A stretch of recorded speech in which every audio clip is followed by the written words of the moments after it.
now I want to welcome Tim Wenger from WBEN Radio and Entercom. He's the operations manager at WBEN Radio and Entercom. And I would like to welcome Tim to the show because Tim has been involved now with covering the disturbances downtown. Tim, you were actually on the scene, I think on Saturday when things were going on. Tell me a little bit about what was going on there, what your experience was in covering this. Well, thank you for having me, Phil. And we early on Saturday got some indication from some police sources that protest may indeed go sideways, for lack of a better term. And we had a reporter covered to cover that for us, Brendan Keeney. I just felt better having an additional person down there, so I went down and kind of stood in the background for a while and watched the original intent demonstration that started around 4:45. It was scheduled to start at 5, begin. And I think they did a great job.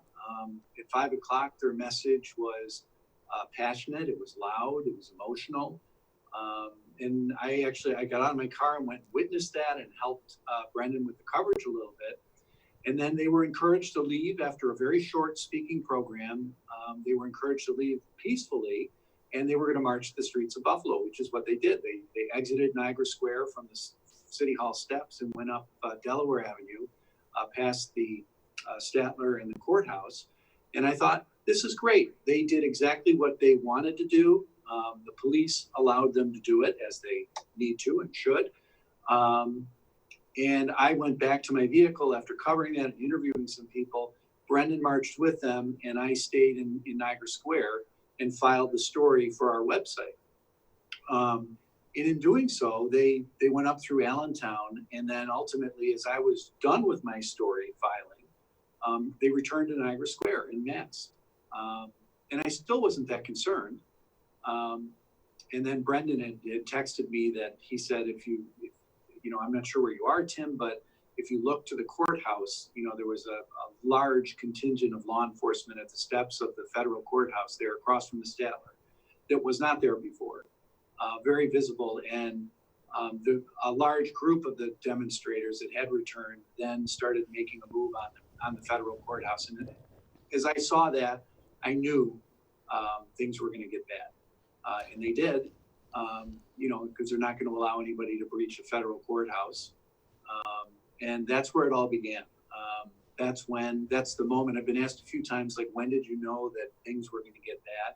As soon as they started trying to at least give the impression that they were trying to gain access to a federal building, it wasn't going to happen. Tim, did you get the impression that this was all the same group, or the possible two separate entities, a peaceful contingent and then some forces that really had a different agenda? I have no proof for what I'm about to say, but I will tell you, I think there are definitely two factions at work here. The people that organized the demonstration that I referenced that started at 5 o'clock, again, I think they did an effective and a good job. And then some of them did return into Niagara Square and disperse. But then there was this mob of, and that's probably a bad word to use, but a large contingent, a large group that wanted to stay, didn't want to leave, and almost to me appeared as though they wanted some sort of a confrontation. I don't think those were the organizers of the original protest. In fact, later, if I can fast forward into the evening, we can talk about what transpired in between the moment that I'm discussing and where I'm going to. Late in the evening, a young African-American woman stood up on top of one of the parking bollards that protects the federal building with a megaphone. And she clearly was one of the original organizers of the demonstration. She said, "We're not doing any good here." It was right around 8:45 because it was sunset. And she said, "This isn't what we came to do. We came to deliver a message. We came to march. Let's go march." And it was a welcome bit of advice that a lot of people followed. And they started to file out of Niagara Square and followed her. While a group of people, pretty boisterous, stayed behind and continued to challenge law enforcement. And it's almost like it all happened again, Phil. That group left and marched, and a lot of them dispersed, but a smaller faction then returned and added to the already growing crowd outside of the Federal Building in front of the Statler. And that's when all the stuff started happening with the car driving down Delaware Avenue into the crowd. And that really was another escalating moment of the evening. You know, I've covered things like this in Los Angeles and here in Buffalo, and one consistent thing that I noticed is there does seem to be a few in a crowd that seem to kind of egg on the overall crowd, if you will, and kind of stimulate that emotion and say, you know, let's go, and raise that energy of anger and excitement. And it kind of spreads. It's almost like, I mean, there's a phrase, mob mentality, and that kind of describes it, because it starts with just a few, and then it grows, and there's a psychology to it. You know, when you see other people doing something, you just get caught up in the moment. And did you kind of get an impression that that's how it was spreading, that there were a few that just kind of started this whole thing, and it just kind of spread from there? Absolutely, and I'll paint another picture of a moment late in the evening. Now we're advancing toward midnight, when that van, the bail van, exploded in front of City Hall. I'm in front of City Court, I should say, adjacent to City Hall. I was in Niagara Square. I had just returned from covering the mayor and the county executive's news conference, and I was standing in Niagara Square doing something, filing a photo or a video on my phone, and this young gentleman came by me and he screamed. You know, he didn't know who I was or whether I was with media. He said, "Hey, look, a van exploded, come over here." And he started like leading people over as though, they needed to be led to an exploding van.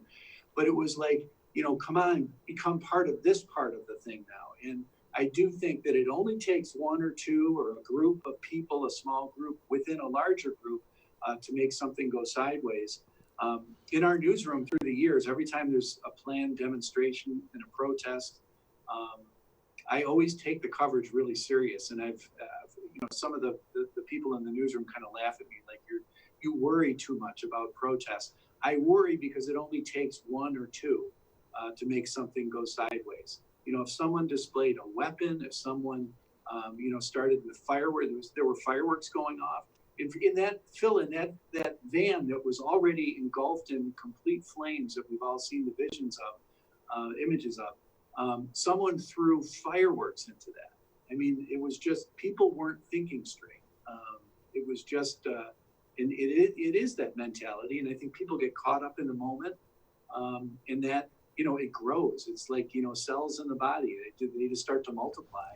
And I think I think in Buffalo, we're fairly lucky in that, things aren't as bad here as we hear about in other areas of the country. The people here are relatively calm and well-reasoned. We do have some elements that, that just want to make trouble. On the other side, the police, how did their behavior strike you, and did it change during the course of the evening? Were they basically just kind of passive and letting these things go, or did they react? I think it's a really important part of this conversation, because we've seen the images around the country of very aggressive police forces, and I won't name cities, or you see them coming at a crowd. There was none of that. Did their demeanor change throughout the evening? Absolutely. They grew in numbers. They grew in their arsenal, if you will, as far as their protective gear, but their demeanor really didn't change all that much. They were very stoic, they were very serious, and they were there to hold a line. They were there to not allow a breach of a federal courthouse, number one. They were there to protect the safety of everybody, protesters, police, building and property. All of that needed to be protected, but I never saw aggression on the part of the police. I did see aggression on the part of the protesters, and I think I'm being fair in saying that. I think the demonstrators were going at the police. They were taunting the police.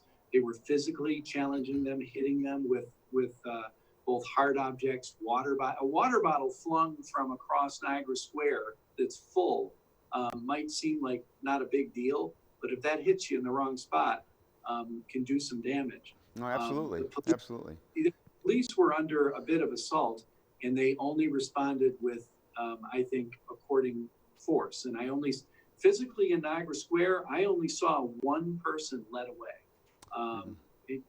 in custody by the police. Now, ultimately, there were an arrest. At the radio station, David Bellavia had a town hall meeting on this, I believe, and Sandy Beach has been talking about this. What kind of reaction, in your experience, have you had from the public regarding this subject? What kind of thoughts do the public express about this? It's really, it follows one theme. I haven't heard many people, if any, call us or react to us, via text or email and say they don't have a right to protest, they don't have a right to demonstrate. I really haven't heard that at all. I've heard that they don't have a right to throw bricks through the Statler building. They don't have a right to kick a window in. They don't have a right to go into a federal courthouse at 9 o'clock at night. They don't have a right to overtake, life as we know it in downtown Buffalo on a Saturday night. They have a right to peacefully demonstrate, and they, at least a group of them went beyond that. And that really is what we're hearing from the audience, is that there's no place, very, very similar to what you're hearing from public officials. There's no place for the violence. There's no place for attacks on law enforcement. Okay. And I don't hear people questioning anybody's right that's given to us all to send a message to the government. Well, last question, we're out of time just about, and I just want to know, I'm asking all my guests, the bottom line and the intention of these things is arguably to change things in America. They see an injustice and they want to have more fairness and less discrimination, if you will. Do you think what's going on now, the peaceful and what it led to, in the end, overall, when this is looked at by the public, does this further what they want, or does this defeat what they intend to accomplish? I think if violence continues, it defeats their purpose. I think if what happens, for example, Tuesday in Niagara Square, when the police commissioner of Buffalo, Byron Lockwood, went out and addressed the demonstrators face to face, had a civil conversation with them, and both of them walked away, not in agreement, but in agreement on one thing, and that we're going to have a conversation and we're going to continue to have a conversation. I think you will see some policy changes within police departments, Buffalo included, stemming from this whole thing nationwide. I don't think it's going to be fast. Nothing in this country seems to happen too quickly, but I do think that this movement will affect some change. I think if it were to continue to go down the violent road and cause injury and damage to property and people and places, I think that kind of moots the message along the way, and I think would be tragic. Okay. Well, thanks, Tim, for WBEN Radio and Entercom.